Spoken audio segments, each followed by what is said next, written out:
works right, and this part doesn't. Oh well. I'm looking for people under 29.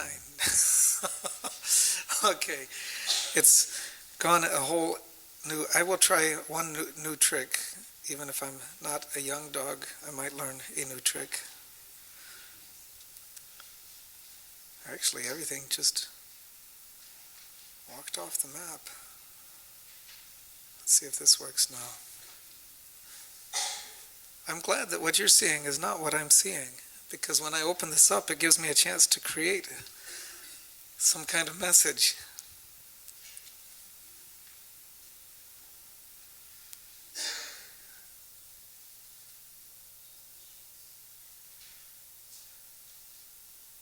Thank you. Piece of cake, 2 seconds, we're done. But it wouldn't be Elmhurst Church for me if I didn't fumble with technology and have somebody under 30 come and help. Oh, they've ranged all the way from, 13 to 20-something. The day after the binge. What do I do after I make a mistake? I get a young guy to come up and fix it for me. Okay. I guess we already prayed before. This can happen in many different categories. We thought about using a title like "What Happens When I Fall Off the Wagon" or "When I Drop the Ball," and we thought because some of what's going out is translated, we don't want to use highly idiomatic expressions. But it could be in diet, exercise, temperance. You're talking about people like, I try to give up smoking and then I have another cigarette. I'm trying to add greens to my diet, but they're loathsome things and I can't choke them down. Or I'm trying to get out there and exercise and it's...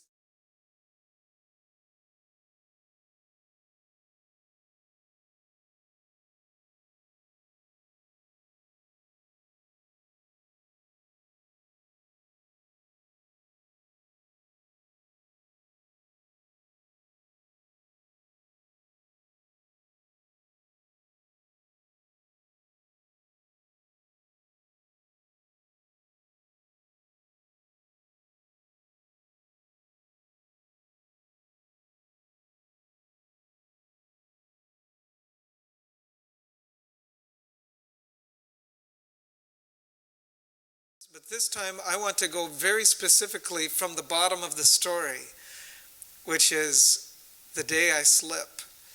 Because so many things are made with life when it's pristine, and when I come from a direction that isn't, yes. There was a new one, but if you don't have the new one, it's going to... Yeah, there is a new one. How many don't have this one? Do you want to raise your hand? A couple more, one at the front here and one at the front there. Somehow near the front is the issue. You came in before they were handed out. Thank you. We've got some gentlemen coming to help you out with that. I took the chart and just kind of... Raise your hands again. We've got some coming up with Alfredo. It should say at the top, the day after the binge. It looks very similar to the one from the church service. The difference is this one doesn't have anything to fill in unless you're going to put notes at the bottom of the page. The day after the binge. I'm going back to what we looked at during the worship service, but it's the upside down piece, the other side of the coin. What happens when I actually find myself looking at the empty box and I think, oh, I can't believe I just did this? Or if you were to translate it to the other parts, you look up, it's Wednesday morning and you haven't done anything with exercise so far, or it might have to do with something that's been in your experience that didn't belong, whatever it is, the day after that. If I ate one, I might as well eat the whole box.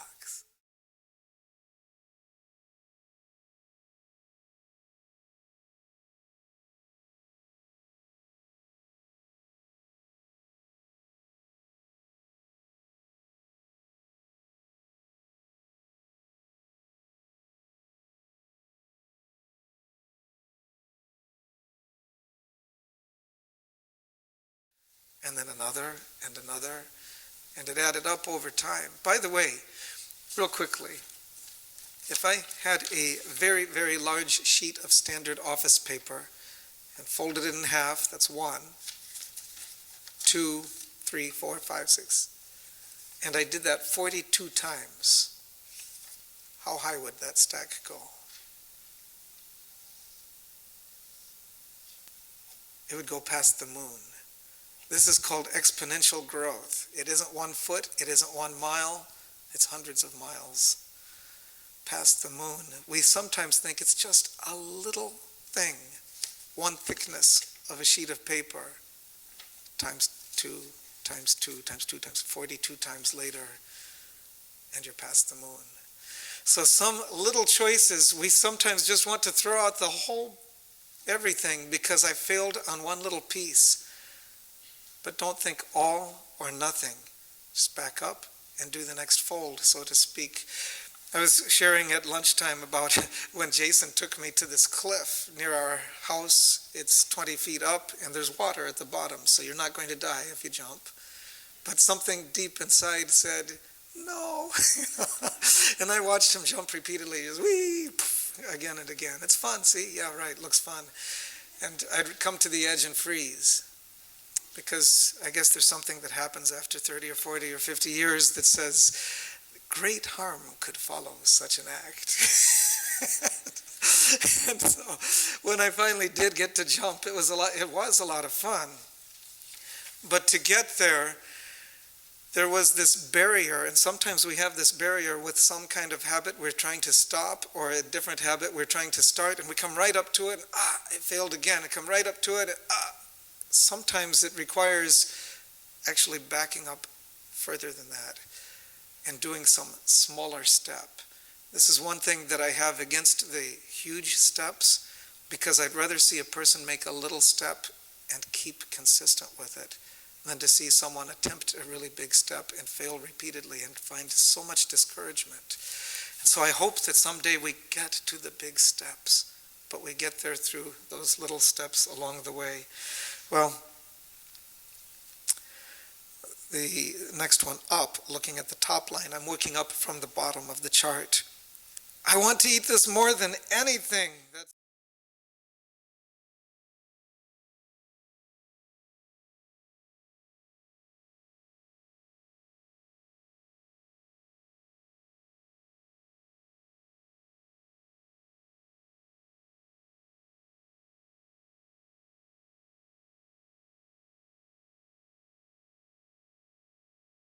where we have been trained to focus on me, my desires, my wants. And if I can get past that, well, this is what I want, piece of it, it becomes empowering to recognize sometimes I need to focus on what I need. Even when I talk to the Lord, is it a Santa Claus list, or is it actually, what is it you have in mind for me today? The thing he's asking for me to do or to not do may be different than what I would call for at that particular time. You can think of a lot of Bible characters that found themselves on the brink of something that they did not want next. Even Jesus himself in the Garden of Gethsemane, take this cup away from me. Nevertheless, not what I want, but what you want, or not my will, but your will. Looking up the next one. I know I shouldn't, but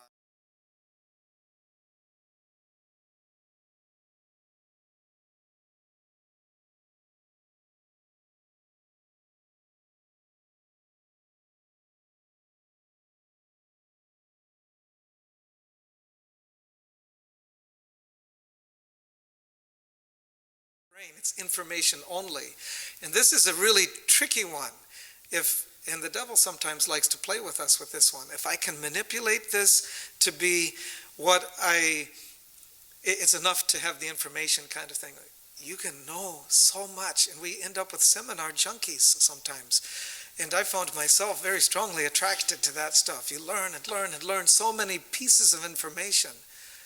But where do you actually apply them into your lives and to see the growth that comes from some small thing repeated, just like folding the paper 42 times. And it ends up in amazing places, but it's only one fold. And actually, you can't do that. There's no human alive that could push that paper over for even the 20th time, let alone the 42nd time. What am I doing here?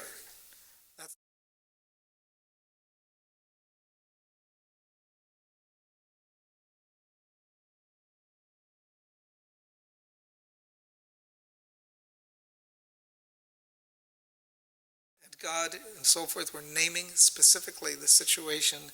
What am I doing here is one of those lies that beats me. Can't figure out how I got myself into this fix. Must be it's in my genes. Or I'm just destined to this. Society has brought me to this place because of the temptations that are unique. There's a book that is not in the PowerPoint or on your paper that I mentioned to someone today. I first did an audio read when I lived in Chicago area. I did a lot of driving, but where I live now, I'm a half mile from where I work, so I walk. You know how embarrassing it would be to get in the car and drive a half mile? And people wave at you as you go by, and you think, yeah, they just saw me driving a half mile. So I just can't do it unless I've got to carry some stuff. And it's interesting to watch how sometimes the little small influences rub off on other people, because other people live a half mile from work too. And some of the other people drive, and after you wave a few times and they stop, do you want to ride? No, I need to walk. And then you see them walking a few days later. Sometimes we can have that kind of reverse pressure on each other. And after a couple of injuries I had in stuff I did here, I've also found that moving the joints makes them feel a whole lot better than sitting. But the general idea of the issue is, instead of this fuzzy thought, somehow I got here. No, think very specifically and name it. My specific problem is, and then you put it there. That's what I have to confront in my life. And it may mean making some kind of shift. Like Dave Kessler, I mentioned his book. He writes this book, The End of Overeating, and about the first 2/3 of it, he describes the hyperpalatable food, salt, fat, and sugar combinations that excite our tongues to go for more and more and more. And in his book, he described how sometimes it means changing habits. For example, when he would land in a particular airport, and I think it was San Francisco, when he would land, he knew exactly where a particular pastry store was. And it's just, if I walk past it, I find myself with money coming out of my pocket and pastries going into my mouth, between my teeth. And finally he realized there is another way to get from this end of the building to that end of the building, and I have to go that other way. Because if I see it and smell it and hear the preparation, even the sound, you hear somebody bite into one, something, and it's, gotta have it. I'm sorry, our industry has created us for stuff that is reaching multiple senses concurrently. But then when we can get specific, what am I doing here? You might actually see a path from point A to point B, and you can interrupt that path. And sometimes when they go into social sciences, they discover that there is less than 1 second, but there is a very tiny window of opportunity between a temptation reaching a person and the person being able to preempt it. You can talk down that thing, and there's stuff you can be putting in specifically, like naming it can mean identifying the change in outcome, because what we're used to is, as I reach to bring this thing into me, I know what it's going to feel like and taste like, and it's so wonderful. And when they reassign a different value, I know this is the thing that's going to make me hurt more tomorrow morning. This is the thing that's going to make me feel so disappointed. It's going to make me feel defeated. And you start naming it and start, so as David Kessler would be reaching for this thing that he craved, he reassigned a new value. Instead of thinking, yes, there's pleasure, he would be thinking, no, this will bring me misery that looks like, and he'd specify it in his mind and then begin talking down the temptation, specifically talking through, I don't want that, I'm choosing a different path. Again, some of what I'm sharing is really austere for a period of time, which varies by people. If a habit is deeply ingrained, you may live really austere for a few years before you dare to go back and allow a little bit back in. A little bit of something that might be special on occasion for one person becomes absolutely dangerous, and for another person, It's a little something here or there. I'll only eat one.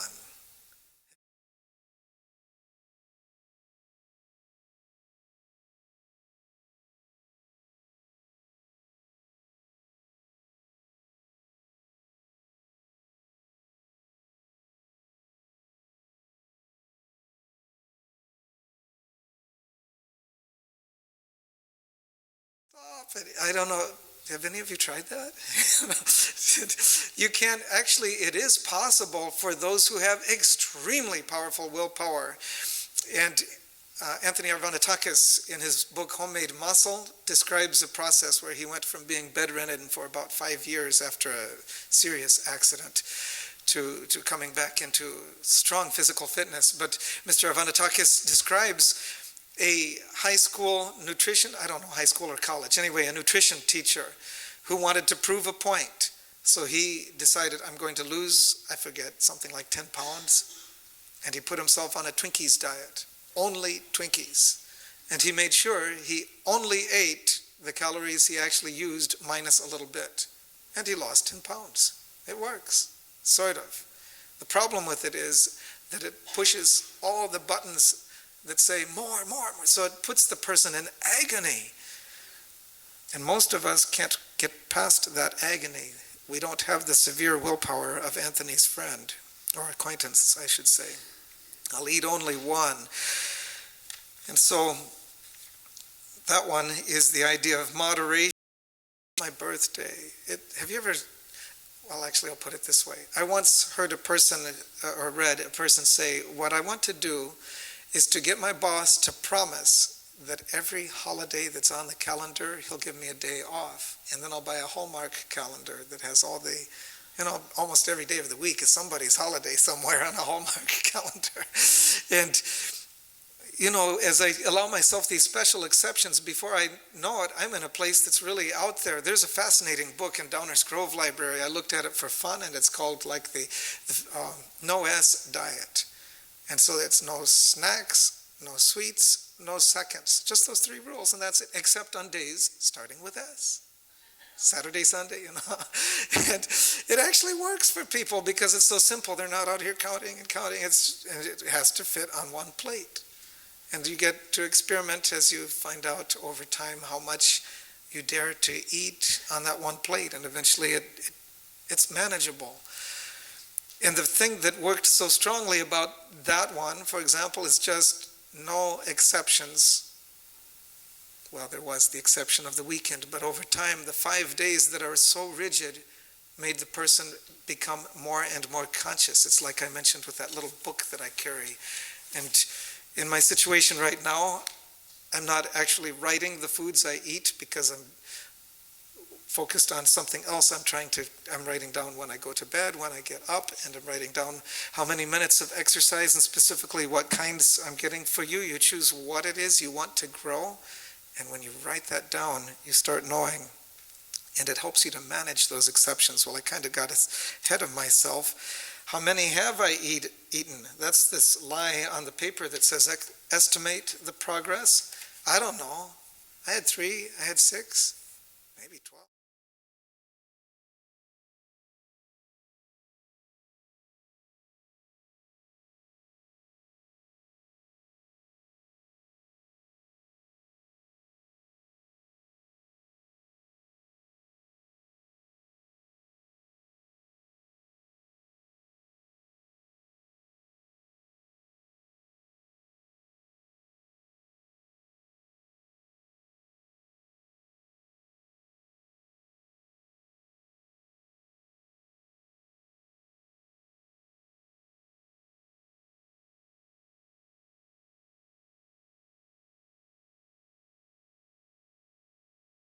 Would still know.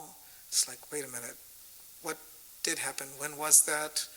How much did I used to? And so some people will even take before pictures and after pictures and give themselves motivation. That's what I was. I don't want to go there again. No one will know. That's why the refrigerator always opens at night when everyone is in bed.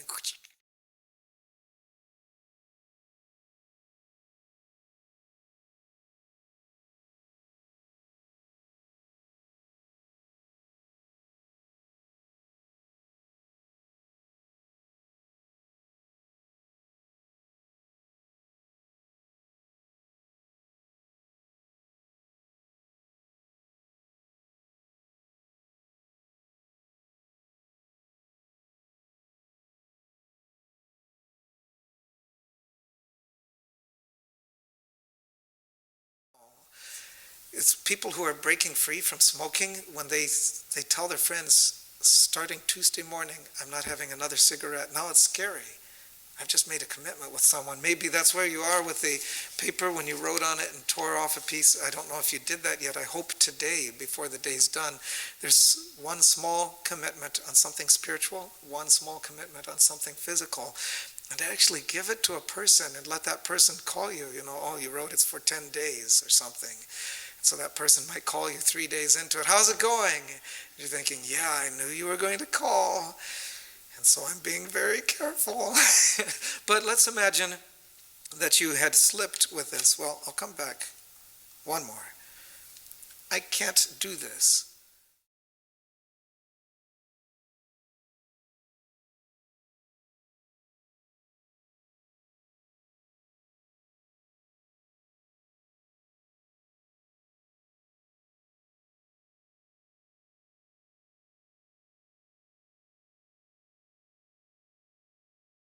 Pickles. And she kept struggling and struggling with it. Another thing she struggled with is she came to be convicted that she should stop eating meat. She describes her journey trying to cut out the pickles and trying to cut out the meat. And the meat part intrigued me. She actually describes in there, speaking, stomach, you shall have no more meat until you learn to eat bread. And then she was really hungry because she wasn't ready for the bread. And anyway, it's a fascinating story to see her talking down, very much like Dave Kessler described, talking down a craving that she was facing and the stuff that she went through trying to get past that. Let me go back and look at this then from the empowerment side. I can't do this. Let me choose a different example. Let's imagine it's to go out and exercise every day. I don't know where your number is, and you can move it somewhere. Like you might be doing nothing, and you move up to 10 minutes a day. And if you move up from 10 minutes to 20 minutes or something like that, your biggest gain in health is from 0 to 10. 10 minutes a day will help you more than any exercise increase you do after that. I don't suggest you stop there, because the exercise increases you do after that are fascinating and empowering. And I'm so thrilled to see what can happen beyond that mark. But when you go from 0 to 10, you will see stuff happen that just amazes you. So I can't do this? Yes, take it to God. Oh, I can't get out there today. It's 2 degrees. That was yesterday. Well, don't get out there. Go around in the house. Do some calisthenics. Do something else, but move. Or go ahead and go out there all bundled up and you look like a Christmas turkey or something. All plumped up with the down jacket, and then you'll regret it, because as you get active, you'll get hot and you'll wish you had layers so you could take them off one at a time, but it's all or none with a down jacket. No one will know. It's like if you lie in bed a little longer, nobody down the street knows. Well, they might notice if they look out the window. Wait, didn't I see him run yesterday? Didn't I see her walking around the block yesterday? It's January 6th and it's over already. No, they might not even notice. They often don't. But if you rather make that commitment with another person, the other person does know. And just because you know, we're going to talk on the phone in a few days. I don't want to say, well, I missed Tuesday. That knowledge will empower you to move until it becomes a habit. It's amazing how it works. How much have I eaten? That business of not knowing, estimating, actually taking notes. People who are receiving knee replacements in Great Britain, they divided their group into 2 groups, and they said, we are making, they told each other, we're going to experiment with something that the patients don't know about. One difference between Group A and Group B. In Group A, they gave each patient a little journal and said, please describe your pain, how much it hurts, and how long you're able to walk down the hall in this hospital before you have to quit because of the pain. So each one was writing. And then in Group B, nothing, just standard procedures. That one act of writing made a measurable difference because the people began to see the changes. I actually did survive walking 20 feet I'm going to try it again. And it's so specific. I'm going to try to walk more than 20 feet the next time down the hall, even if it's 21, and measure it out and a little bit more, just that one thing, writing it down. How many have I eaten? Well, when you write, you actually know. It isn't an estimate. Taking notes, then moving down to I'll only eat one. Moderation. Sometimes when I allow myself the loophole at the beginning, I can't afford loopholes. One day you can, but at the beginning you can't. When you're making a change to say, oh, well, it's the weekend, so I'm going to just do it different. Someday you can, but in the beginning not. General idea of the issues. Where are we? 4 up. What am I doing here? I just don't have this clear, specific point in time. It's very fuzzy. Let it be specific. Name it. And that's where Alcoholics Anonymous has people look at each other and say, I'm an alcoholic. I've had that problem since. I have not drunk any alcohol in the last 37 months, but I'm an alcoholic. They talk that way because they're recognizing I'm naming my issue, and when I recognize it, I can do something about it. Only theory. I know I shouldn't, but and with exercise, that same kind of thing. It's I know I shouldn't just lie here and then jump up at just in time to go to work. The knowledge doesn't help unless it's actually practiced. But let's imagine that the day came you didn't practice. Instead of saying, it's over, I totally missed it, you can actually back up and say, it isn't all or nothing. I will start again tomorrow. I missed today. You get to work and you think, I just missed it today. Don't let that derail you. It's a flub up. Think about a person in the Bible that experienced that. Abram, who became Abraham. I just got done telling that lie. I made a big mess of things in Egypt. And then he finds himself in Philistia. I told that same lie to another guy. I guess God's done with me. No. God, this is a point I want to leave in your minds for the whole weekend. God doesn't only want to save you. He wants you to taste victory. Abraham did not die until he got to the point where he could stand up and do exactly what God asked him to do, even to the point of taking his son up onto the altar, ready to offer him as a sacrifice. God doesn't only want to save you, he wants you to experience personal victory, and then he's going to brag about you for the rest of eternity.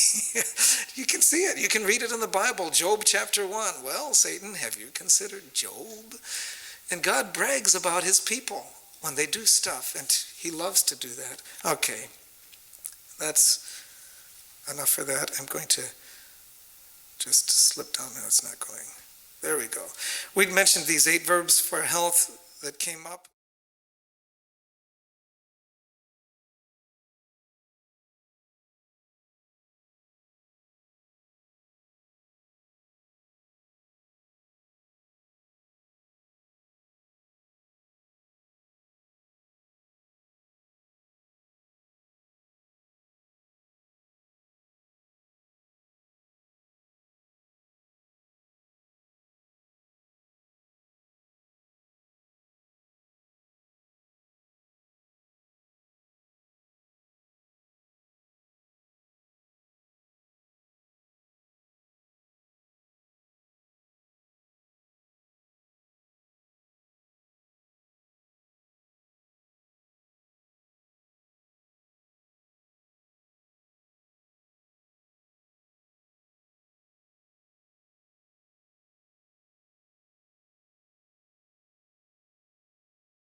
Maybe you remember the Healthy 100 seminar we had that was up on the screen. And there was a man named Lester Brown who fought cancer twice and not only survived but thrived. And Lester Brown made a very wild statement. Nothing tastes as good. Do you remember how he ended that? As health feels. Yeah, nothing tastes as good as health feels. And you might translate that to other parts of your life. There's no chair so cushy that it feels more comfortable than being healthy. There's no bed so soft that whatever the case may be. In his situation, he was dealing with food. And he said, nothing tastes as good as health feels. So if you fall, that's all it is. It's a fall. Take it back to God. Let him turn this thing around. Be clear. Start taking notes and start where you last got off track. And you'll find there's a thrill. I'm so tempted to pick on people that talk to me here about their journeys, but I won't do that for fear of making things awkward. But I'm just so proud. I'll tell one quick story about the lady who lives across from my backyard. We live in a kind of pie-shaped intersection. So our back door actually has a street also, and a lady across the street came and she could hardly hobble around the flagpole. There's a flagpole in the middle of campus, and if you go around that 7 times, it makes a half mile. And then she started walking a few times and a few more, and then she got good enough to go around the half-mile loop, and now she's walking up the hill to where we live and back down the other side and walking between 4 and 6 miles a day. And I mean, she's an older lady, and I told her one time, I said, I'm so proud of you, I can hardly stand it. Just to see people who take whatever their past pitfall was and to face it and to talk it down and to move through it and to move forward. And that can be an experience that each one of us is blessed with. So if you're at a bigger point, I'm talking about people kind of starting, but you can take it from where you are to something bigger still. And there's always the next step. There's always a next step. Were there any more songs that we had to see? There are? Oh, I'm sorry, one. With whom is it? Okay. Let's pray before we transition to that. And after the next song, we're going to have a drawing for a person to receive a book, a brand new book that's so new. Carolyn gave me one Friday. I haven't even read it yet, but I've got a plane ride home, so there's a chance to do it, and someone will get that. But just now, let's pause for a word of prayer. Lord God, thank you for caring about us personally, individually, and collectively. Please give us strength as this year we seek to live for you in very specific ways. And thank you for the Sabbath that we've enjoyed. Thank you for the time to be back together again with our church family after this year apart. In Jesus' name I pray. Amen.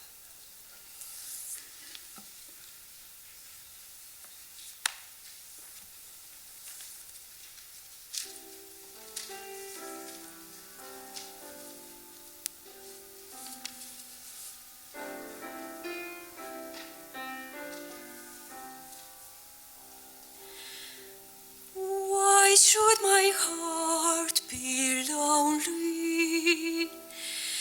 Why should the shadows